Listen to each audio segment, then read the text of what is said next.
guys, dito sa bahay ni Amo, ang aking tanim ay, ewan ko bakit ganito ang,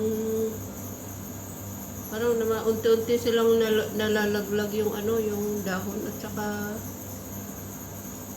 kaya naisipan ko, hindi kaya maganda itong aking pinagtaniman or baka masyadong malalim. So, naisipan ko na,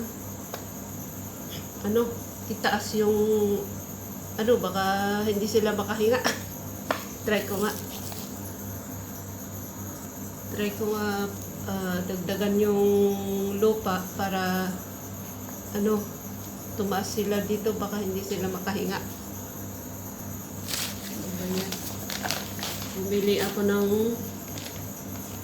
lupa. Wala naman kasing lupa dito na libre. Ewan ko kung ay,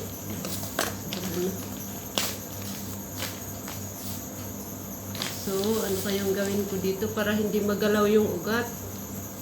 Ay! Wala na.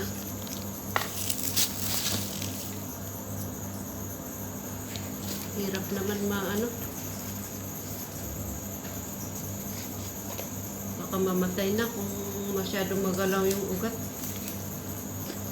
Ano kaya? Okay naman.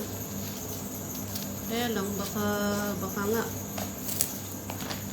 masyadong malalim, so dagdagan ko na lang.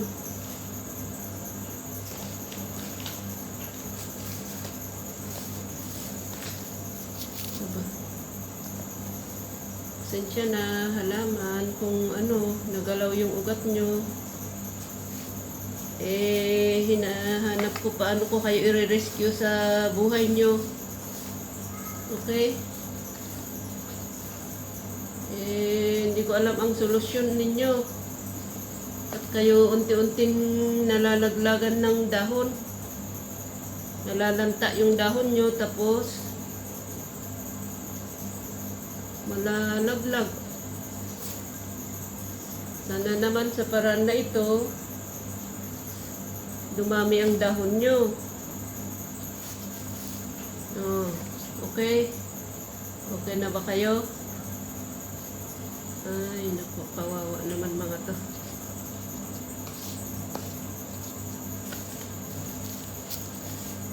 Hindi naman siguro fertilizer ang kulang dito dahil kapag bago itong lupa, mayaman sa fertilizer.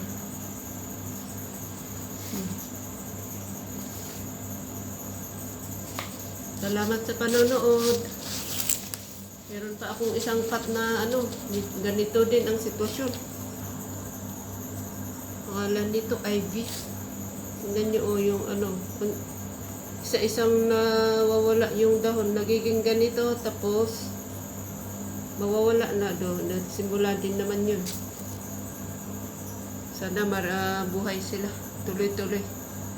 Dahil dito sa puno yung lupa, matagal naman ito. Medyo okay na. Humaba pa nga yung yung dahon hanggang sa doon.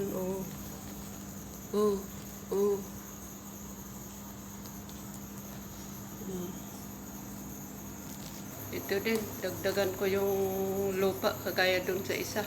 Salamat sa panonood.